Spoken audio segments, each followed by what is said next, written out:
Hey, good afternoon, you guys. It's Anne. I'm coming to you from my kitchen again today.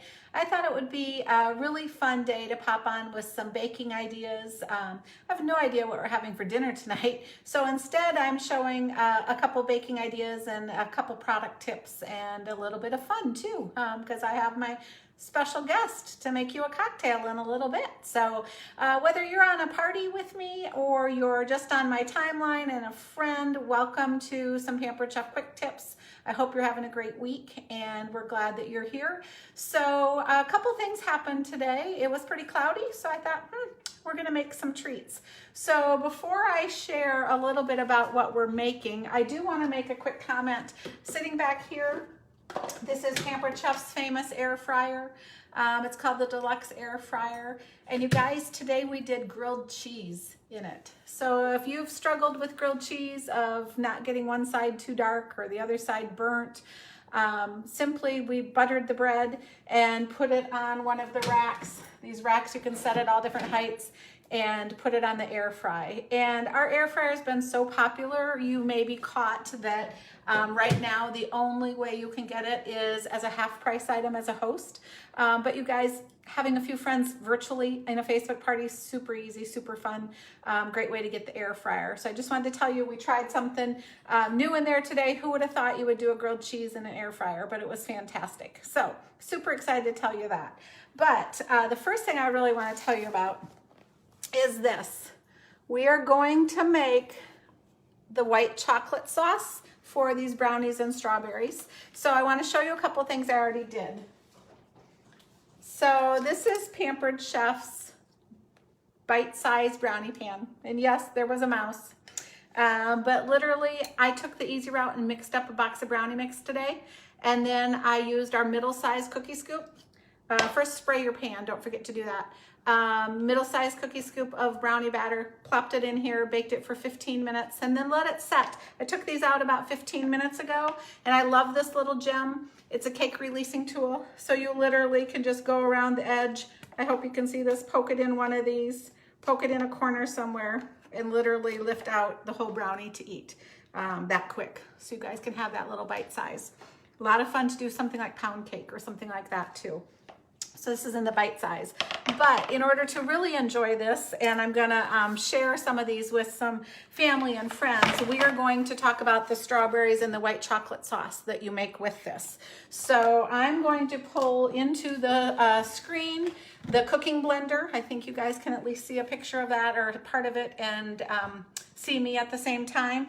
And I'm gonna just show you what this white chocolate sauce recipe is, and we'll get it started. And then we're gonna move the camera across the kitchen because, believe it or not, we are making our second batch of homemade bagels in the same week because they were so good and so easy. So first of all though, I have the blender. Yes, it cooks. Yes, it cleans itself. I'm going to put in a 8-ounce carton of whipping cream. I didn't say there was no calories in this, okay? But this is delicious. You can serve it on fruit. You can serve it on all kinds of breads. So just pour your whipping cream right in the pitcher. Then we're gonna add 2 egg yolks. I put them in the prep bowls when I separated them. Drop in your egg yolks. Then we're gonna add a 1/2 cup of regular white sugar. And you guys, I love these prep bowls. It makes getting organized and cooking so fast. The 1 cup ones come with lids and there's 6 in a set, or you can get a 2 cup size that has 2 in a set, or a 3 cup size that also has 2 in a set. So I added the sugar. And then I'm gonna add vanilla extract. And this is a Pampered Chef product seasonally. So I'm sorry to tell you I can't get it for anybody right now, but I hope it's back in our fall baking line. So this is a double strength Madagascar vanilla, and it is really, really wonderful. And I'm going to take the measuring spoons apart from our set because I want a teaspoon of the vanilla. So I think you can still see me in the screen. Pour in your vanilla. And then the recipe says that you need 1/8 of a teaspoon of salt. And I'm a fan of using coarse sea salt. And I think a lot of top line bakers and candy makers use sea salt. And so I have one of our grinders with our sea salt because we sell great Himalayan sea salt. So I just ground it 3 times, close enough for me. So hope that works for you. And then I put the lid on the blender, and you'll hear it talk to us. That kind of gave us a signal that we could start it.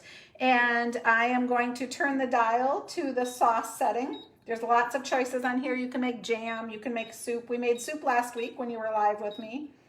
So I'm going to the sauce setting, and it's gonna get loud. So I'm gonna just turn it on, and then a little while later, it's going to tell me to add something. It's gonna say it right across the screen to add. And then that is when I put in 1.5 cups of good white chocolate chips. So I'm using Ghirardelli because I think that's wonderful. And that will finish cooking the sauce to make for the recipe. So let's get that started. And while we do that, bear with me a second because we're gonna move the camera across to the other side of my kitchen.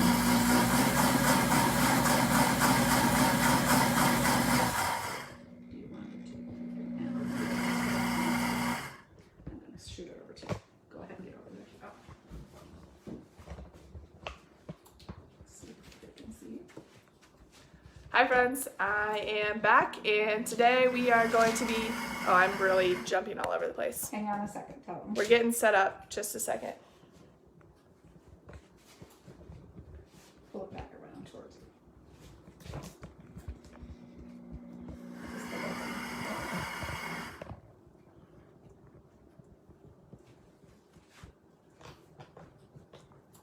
Okay, that looks pretty good. I am going to be making a Moscow Mule today for everyone. I just finished my last final, so it is time to celebrate. So for the Moscow Mule, you need vodka, lime juice, and a copper mug. And let's get started. So I've got my copper mug here. Where's my measuring? Jigger? Yeah. Gotta grab my measure. And you'll take 1.5 ounces of vodka.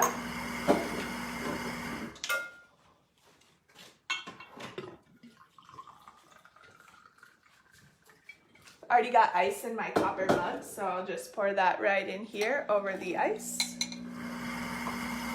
Gonna take my handy juicer with half of the lime. Line that up over here. Give that a juice. You need about 1/2 ounce of lime juice. So got that ready to go in. Then you just simply top it with the ginger beer.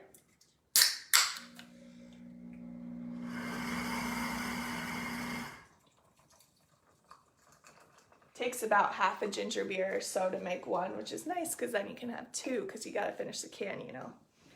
But I am actually going to be making a vanilla Moscow Mule. This is modeled after my favorite drink that I've ever had anywhere, which is at the Black Sheep Social Club in Cedar Rapids. So if you've ever gone there, I highly recommend getting their vanilla mule.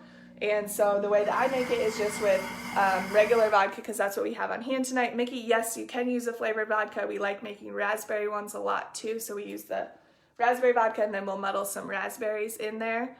But I also, sometimes I make the vanilla mule with a vanilla vodka, but tonight I just had the regular vodka, so I will also add just 1/8 of a teaspoon of the vanilla Mom talked about earlier. You don't need a lot because it can really overpower the drink, but just a little bit adds a nice smooth aftertaste to it. But you can make all kinds of flavors. I would love to know what some of your favorite flavors of Moscow Mules are. I've seen peach and basil. I've seen strawberry, raspberry. I talked about that when we do that. That one's awesome. Pineapple, blueberry, whatever you like, let me know. But I did the vanilla tonight, and I am very happy to be done with finals. So cheers.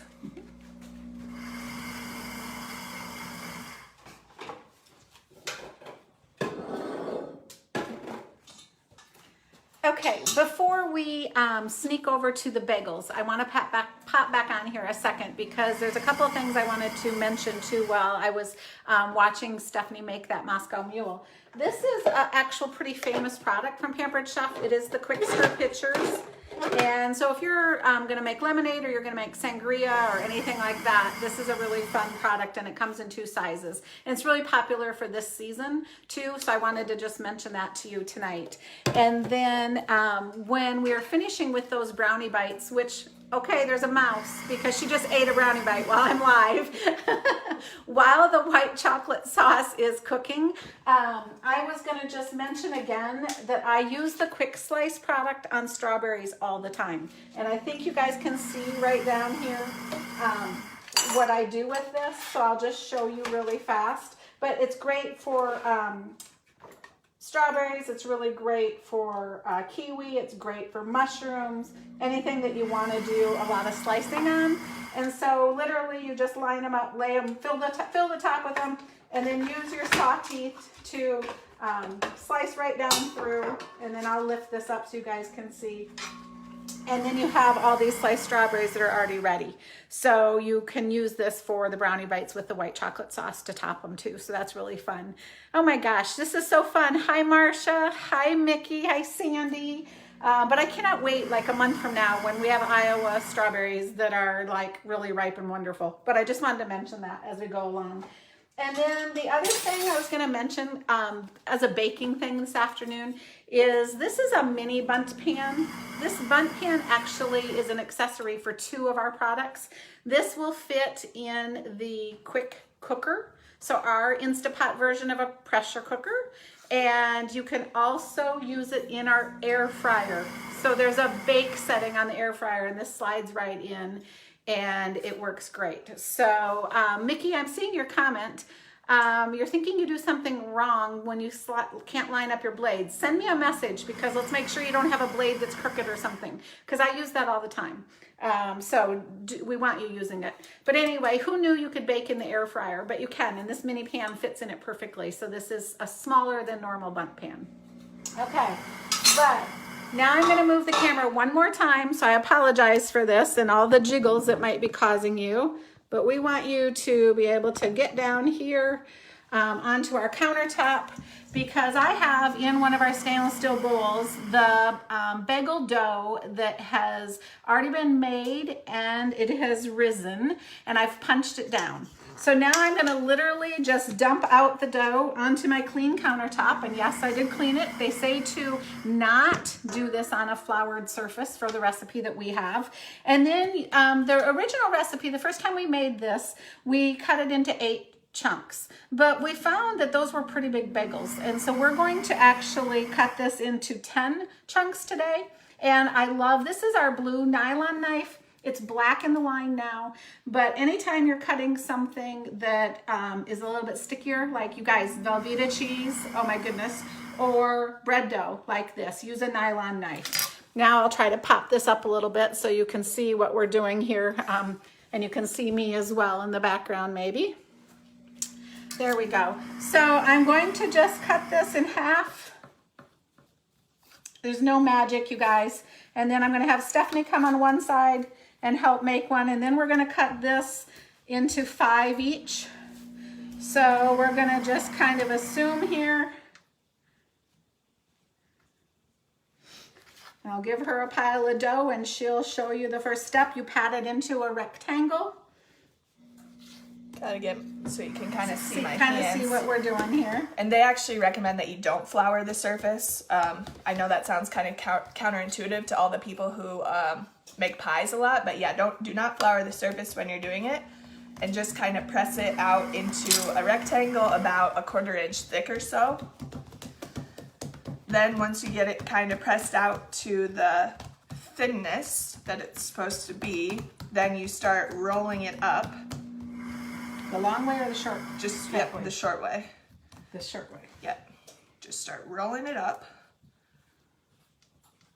Which again seems kind of weird, but I promise it's gonna make sense. Mine was a little stickier than yours, I guess. Okay, and then you take this and you kind of roll it. Oops, this one's really sticky. Out until you get it to be about 14 inches long. And then once you get to that point, you put in your hand like this at the end, and then you pull it over so it's about 1 inch or so longer on the end. and then you roll it to close that end. And then you've got your bagel shape, and you can just add it, this one is really sticky, to the parchment paper. But before we put it on parchment paper, we're gonna actually walk over here to our stove, because I'll move this again. If you guys can see, I have a pot right here of boiling water. I think you can see it. And we're gonna add honey to the boiling water, you guys. Sounds crazy, but you need like a half a cup of honey in there, and that helps to get the golden brown edges that you really want on the outside of the bagel. So she just put the honey in. And You then can see over there. Now she's going to drop. I'm gonna take my bagel and I'm literally gonna drop it in the water, and now I'll come and move the camera. We'll actually walk it over here to you so you can see. And as you see, the bagel is starting to puff up and float. I don't know where it is, if you guys can see that. And then you turn it After about 30 seconds. after about 30 seconds. Turn it in the water. And then when that's done, I'll flip this back over. Then you put it out on a sheet with parchment paper on it. And then you put the topping on. So if you want to season it with everything, if you want to season it with Parmesan cheese, anything like that. So I'll just do one here and show you so you guys can see what's going on. And obviously I have to work on my shaping, but now that it's out of the boiling water and it's wet, this is when you want to put the flavoring on top. And we really like this flavoring from Trader Joe's, everything but the bagels. And so you literally, if I can open this, I lost my helper here. I'm sorry this is jiggly today, you guys. You literally sprinkle this all over the top. And then you're gonna put the pan of bagels, and I just have parchment paper on top of our half sheet pan. Then you put the bagels in a 425 degree oven, and they bake for, I think the recipe said about 12 to 14 minutes. Yep. And then they make an absolutely great bagel to just have with cream cheese, to make a bagel sandwich with. It's really fun. And then somebody was asking about the spatula I was using. So yes, this is actually in the line. It's a stainless steel, and get this, you guys, the name of it in the line is fish spatula. Now, we hardly ever use it for fish. You know, we do use it for fish, but we use it for so many things because it's flexible. So let me show you this. Let me turn the camera. This will bend for you. So you can actually go under 2 cookies at a time if you wanted to. So yes, that is a favorite of mine also. So thank you for asking about that. And then back over here, so we are still cooking the white chocolate sauce. And as you can see, it's got a temperature on there, and it's at 151 degrees right now. And so when it gets to the temperature it needs to be, which I can't remember what that is, it will stop itself and it will say add. And then that's when I'll add the white chocolate. And then that next step is like 2 minutes long. So it's super fast. So, and one other thing I was going to mention is it's laying here, and I'll open it up so you can see it. But this is Pampered Chef's Instant Read Thermometer. And when you make the bagels or anything else, as you can see right now, it's 73 degrees.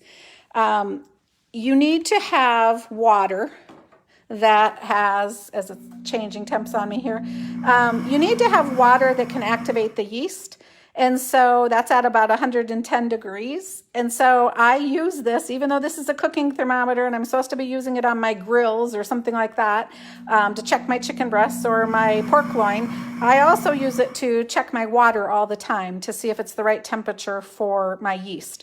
So because, you know, yeast is kind of funny. It's one of the things that will kill your project. If you get it too hot, it'll kill it.